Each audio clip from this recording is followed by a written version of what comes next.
Okay, next chakra for the crown at the top. So we've gone through the root, which is the first one down by the pelvic bowl, sacral right below the belly button, solar plexus above the belly button, the heart in the heart region, the throat, third eye in between the eyes or between your eyebrows, and then the crown. The crown is on top of your head. And with this one, the age of development is 14 to 21 years old and 63 to 70 years old. Okay, the body part here is the pineal gland. If you can research the pineal gland, that's very interesting. Also, the Christos oil is fun to research.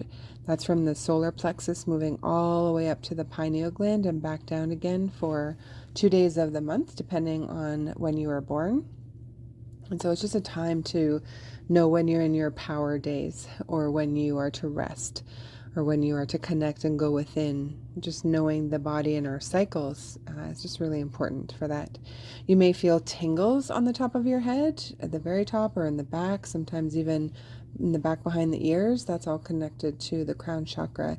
Pay attention when you have any body tingles or even heavy feelings, because usually you are being activated, or there's the spirit realm may be talking to you, and just paying attention to where those intuitive abilities are coming through or coming in, to share a little more with you about that. Okay, so the phrase is I know, pineal gland, negative connections can be feeling lonely, fearing death, need to compare self to others, angry at God, unclear of life purpose, having a God complex, unloved, or even angry. The positive gifts would be integration, psychic knowing, intuition, divine oneness, unity, and wisdom. The body connection is upper brain, right eye, cerebral cortex, the meridians, and moderates other chakras. Okay, so the crown's kind of the one in charge in that sense. This is a yin yang energy, so masculine, feminine, and that phrase to know, and the element here is for thought, okay, for thinking. All right, so continuing on, it's also known as the Sahasrara and located just above the top of the head. This chakra's role is to promote a more enlightened approach to the world and your connection with spirit. The crown chakra promotes enlightenment and can heighten your consciousness to help you understand or understand the sacred and spiritual things in the world. When balanced, you are no longer ruled by ego, and you are able to connect with positive emotions like gratitude, compassion, and acceptance. It enables you to transcend your limits to become something greater than you could have ever imagined. When you tap into the crown chakra's power, you become aware of the universe and the connection between all living things. Additionally, this chakra permits you to feel true bliss. Your crown chakra promotes gratefulness and makes you feel happy and appreciative of your time in this world. It allows you to notice the beauty in the small things in life, such as a budding flower or subtle smell after it rains, and teaches you that everything in life is meaningful and sacred. In finger parenthesis, what your body wants. Stillness helps you hear the answers. We digest our thoughts. How your body is functioning is an indication if the body is trying to solve a conflict. Okay, so if you are feeling cold, or you're not hungry, or you're not going to the bathroom very much, then your body very much is in conflict. And so just being aware of your environment, what's going on. Are you in adaptation, protection? There's a threat in your environment, or are you in healing, or are you fine and you're just, humming along? I really like the study of German New Medicine, because I really think it gives us a good starting point on this is what's happening in the body biologically. Dr. Hammer studied over 100,000 brain scans, and what he found was if someone was dealing with, let's say, kidneys as an issue, then he saw liquid on the brain in the same spot, okay, for where the kidneys were, and he started to see a relation, and he would ask questions. And so if it's in the book or on the map in the index, then it was a yes for everybody. So here are some common ones. Cold hands, you're in a conflict phase. Hot hands, you're in a healing phase. Extra fluid or edema in the body can be related to a worthiness conflict that you've solved. Really what happens is a psyche, brain, organ connection when you have a shock, or in that moment where you felt alone or isolated, and the body takes on an imprint or a perspective of what is going on in the environment. That's what we're looking for, is how do you reframe and change the belief system around yourself or situation, connecting definitely to a higher self-esteem or self-worth, and really just paying attention to what is your body telling you. It's your wingman, and it's speaking for the subconscious. Constipation, stuffed emotions, skin issues is a separation conflict. Bones is self-devaluation conflict. Sexual organs can be a territorial conflict or a loss conflict. Migraines, boundaries, there's other reasons as well, but just for the more common one is usually around boundaries. Or the edema is leaving the brain. You've solved something, and that's the edema that's leaving. And if the migraines last a longer time, then you're moving in and out of healing. You're in healing and then conflict and back and forth. And then the kidneys, the acronym AIR with an E is abandonment, isolation, refugee, and existential crisis conflicts. Okay, so those are the ones there. And so if you have one of those and you're just looking at, okay, what am I really believing about myself in the situation? Where am I supported? You're looking for what is going well and then reframing what you believe about yourself. Are you really abandoned, or are you being called into something different? Are you being, maybe you're not the same frequency as that person anymore, or vice versa. And so each of you are being called to go into different directions. Just, taking that big step out and looking at what are the possibilities, or why would this be happening? Usually it's a soul learn. You're to learn something from it, even if it's uncomfortable. Imbalanced symptoms would be feeling disconnected from the universe. I'm going to say that would be unbalanced symptoms. You are no longer united with other people or the world around you. You may feel a profound sense of loneliness and even depression, overly attached to spiritual matters. Instead of balancing the spiritual with the earthly, you spend all of your time thinking about other worldly matters. This further disconnects you from others, making you more and more isolated. And I want to speak a little bit around the New Age movement. Sometimes I call it New Cage. If there's any kind of escapism in it, of like, hold on, you're going to go to another galaxy, or you're not really from here, let's just take stock of what we have control over. We don't know for sure, but you can have an idea or a vision. But I think, it's important that we work on this world.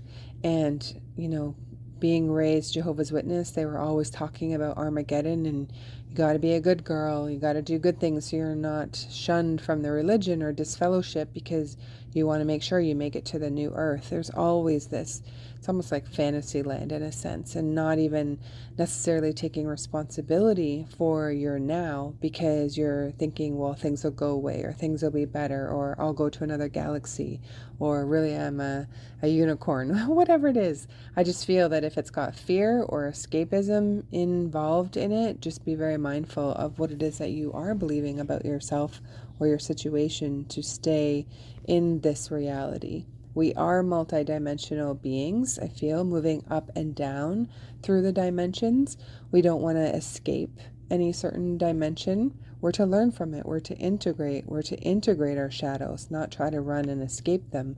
There's lessons. I love the phrase that talks about going into the cave, right? So the cave that you fear is where your treasure lies.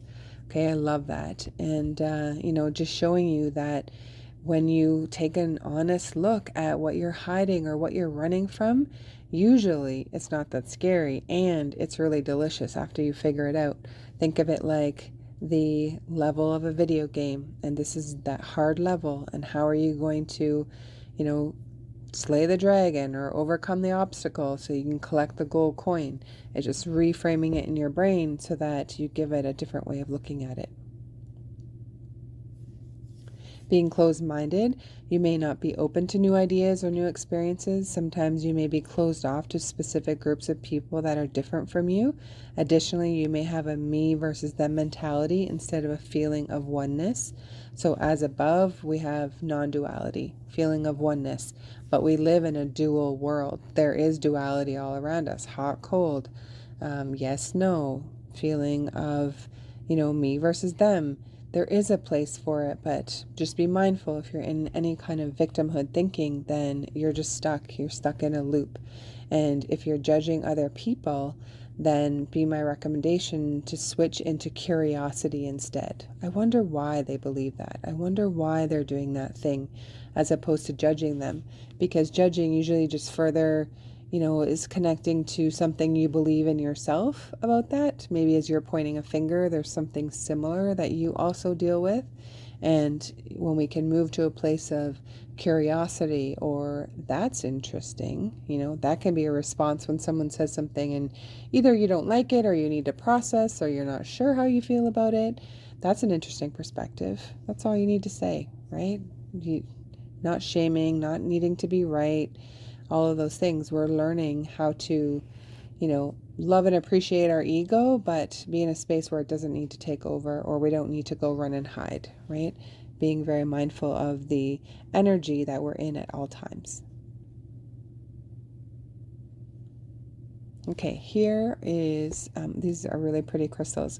When you can find any kind of crystal, but especially a clear quartz like this with some flowers in it, they are very beautiful and very rare. So the color for the crown chakra is violet. The element is consciousness. And some of the crystals and gemstones are amethyst, selenite. Selenite's really good for protection, putting it in doorways. Alexandrite, diamond, and clear quartz. The body connection is upper brain, right eye, cerebral cortex, and this chakra moderates all the other chakras. There are other chakras besides these 7 main ones that we're going over, but this is the ones that we're going to connect to now. There's 2 above your head, which, super consciousness. There's 1 below your feet, connecting to your money as well. Root chakra is for your money. So it's, this is just to give you a basic idea, and then that way, whatever you have going on in your body, you can start to have a look at what is going on for yourself. See if you can self-assess what's happening and support your body. And if you still need some help, then go find help. Okay, next is chakra clearing tips. Chakras spin like a wheel, as you can see in the photo, and you want to set an intention. What are you clearing? Is it unworthiness? Is it, a feeling of not being good enough, or you want clarity, or you want courage? Whatever it is that you're either wanting to clear, I call shift and lift. Like shift out the stuff, and then what are you lifting yourself? What are you replacing the old negative thoughts with? Is a feeling of empowerment, or I'm open to, or I'm learning how to trust myself. Whatever it is that may be able to replace the opposite or the negative. And just remembering that all parts of you are welcome. It's okay to have negative thoughts. It's okay to be angry or have grief or feel shame or judgment.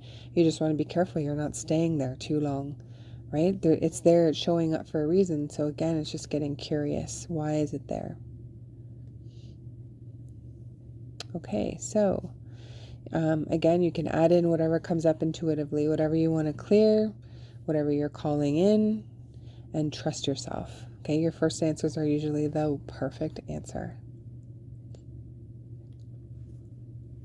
You can hold a pendulum, a necklace, you can use your finger, you can use just your mind with the intention of I'm going to clear, and you want to go counterclockwise. So that's a letting go or deleting.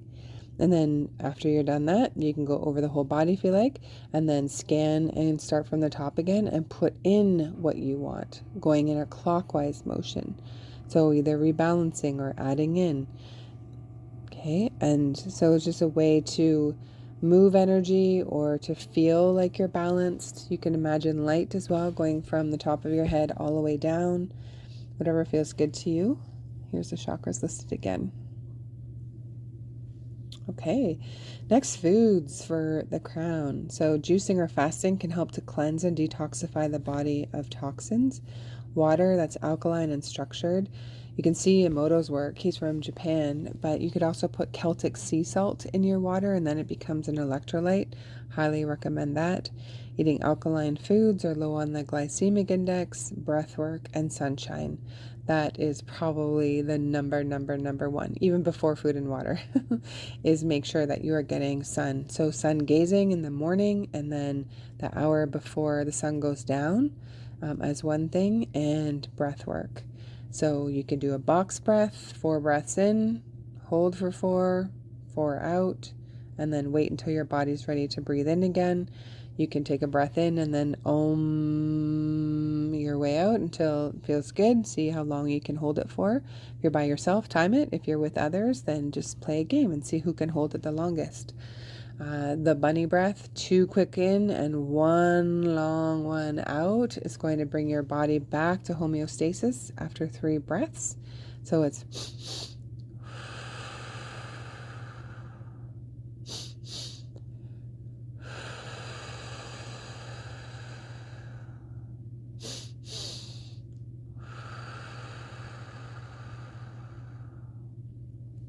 and then you're back to calm. Then you're back to your thinking brain being able to stay open. I love doing the bunny breath and teaching people while I'm teaching, because usually when I'm thinking about, oh, someone's going to listen to this or all eyes are on me, I go into fight or flight. Just that awareness. And so being able to do that breath, even in the middle of what I'm talking about or teaching, just like now, it helps me just to come back into my body. To trust that what I'm saying, is exactly coming from the heart. I'm a clean vessel. I've grounded, but it's relaxing the muscles again, not trying to be in a rush to get everything out or to be right if someone else is talking, but really just to be present and to share what is happening in the moment. Okay, so breathwork and sunshine, I absolutely love. This photo is a great picture of sun coming in, just feeling the warmth.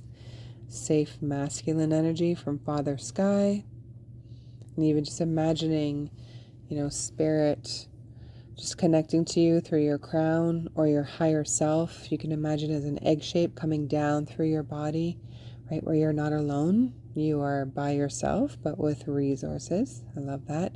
So close your eyes here and picture a beautiful violet light pulsating on the crown chakra location, top of your head. Expand this purple light energy in the room you are in. Feel supported. Okay, maybe it's a nice warm purple hug for you. And that is all we have for the crown chakra. So we will continue to move forward and reading a little bit more about the emotional ladder and frequencies and tissue salts, just some other things that I think are helpful for knowing and reading in the body. Same with once you get to the video on the cell salts or the tissue salts that are connected to the zodiac, they also have a place on the body. So those are in a way, roundabout way, connected to the chakras. So Aries, for example, rules the head. Okay, then Taurus. Aries is fire, Taurus is earth, and Taurus rules the throat area. Okay, Gemini, air, as the element, and that's the shoulders, arms, legs, lungs. So that middle, the oxygenation of blood, breath, that's Gemini. Any Geminis would be really good breathwork coaches because you rule that part of the body. Next, Cancer, water. So this is the stomach and the breasts, anywhere in that area, in that region. Next is Leo, which is fire. That's the heart and the spine. Okay, the thymus. And then next would be Virgo, which controls the abdominal region. So anything there, including the bowels and the pancreas, it's Virgo, an earth element. And then Libra is air. That's the kidneys, adrenals, the lumbar region, skin. Okay, so the ovaries is showing there too, so it's that part. Scorpio is a water sign and it controls the sexual organs. So there's some more bladder, the urethra, the descending colon. There's a graphic that is in the last lesson or the lesson with the tissue salts. So that's there. You can have a look at it. Next is Sagittarius. That's a fire element. Hips, thighs, that main region. So it's the sciatic nerve. So it's the pelvic bowl, just the bottom part of it and down. And then next is Capricorn Earth, and that is skin, hair, knees, joints, skeletal system. That would be the knees for Capricorn. And then Aquarius is the ankles, an air sign, ankles, lower limbs, circulatory system. And then Pisces is a water sign, and that would be feet, toes, also lymphatic system, and pancreas again. So it's, different parts of the bodies are connected. They're also connected to the chakras then. So really knowing where everything is, and you can kind of go back and forth of what system you're using to figure out what is going on in the body. There isn't only one. That's the only way. It's having an idea of what's natural and what feels good and resonates for you, and then go with that. As long as you're feeling you're in a place of empowerment and contentment, and you are allowing yourself to seek that validation of what does your body need from within, then you're golden, and keep going. Keep holding on to that, and keep, if you can, breathwork or meditation to connect to the divine, to connect to your spiritual self. You are God in human form, and connecting to when the earth was formed originally, 0 point, it's called. Okay, so going back to 0 point and imagining before there were even trees or flowers or anything like that, you go back to when the earth, like before there was even light, right? And you were a little molecule, right? Floating around. And just even going back to that time.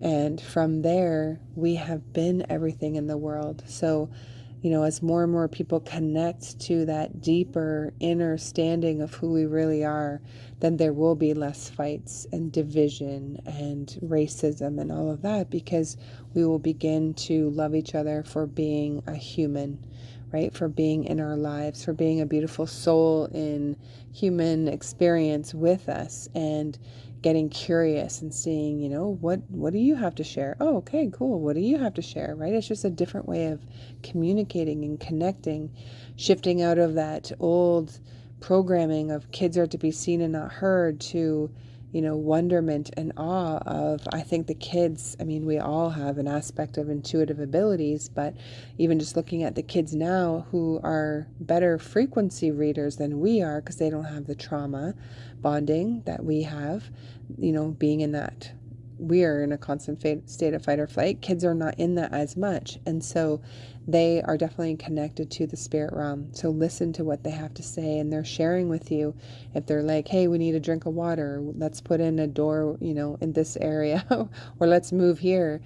Obviously, you're the adult, you have to take that into consideration, of course, but listen to them. It could be that they're just translating messages from the divine for you. They're going to answer the messages because they hear you, in a sense, ruminating or asking questions about those things in your mind, and they may be there with the answers that can help you. So just looking at kids from a little bit of a different level than how we were raised. And just appreciating all life forms around us. And if you're feeling, really disconnected, or you want to feel more connected to Mother Earth, Mama Gaia, then, and Pachamama, I love that in Spanish too, for Mother Earth, Pachamama, then go and put your hand on a tree. It's the frequency. The tree is actually going to speak to you through frequency. It's really cool. Last time I did it, I just saw blood flowing in my eyes, my third eye. My visions are starting to come in. And so it was just like seeing like a river, but I knew it was blood, and there was all these little bubbles and stuff. And it was just like free flowing, and it was fast. It wasn't trudging along. So things like that, developing your own intuitive abilities and making a point of doing that, because then, life just becomes more exciting and more fun as you wake up each day going, okay, I wonder what's going to happen today, right? From a place of that wonderment instead of a place of dread. Okay, so these are the tips and the tools that you have access to at your own fingertips to be able to maneuver into something that is really beautiful and exciting. It's a really exciting time to be alive. So keep your eyes, in your own lane and focusing on how you can help yourself, and raise your frequency, and just be mindful of that. And then others either rise up to meet you or they gently fall away. But we're in a place of doing no harm and really just connecting into the deeper divine love of who we are, and that love wins always. Thank you.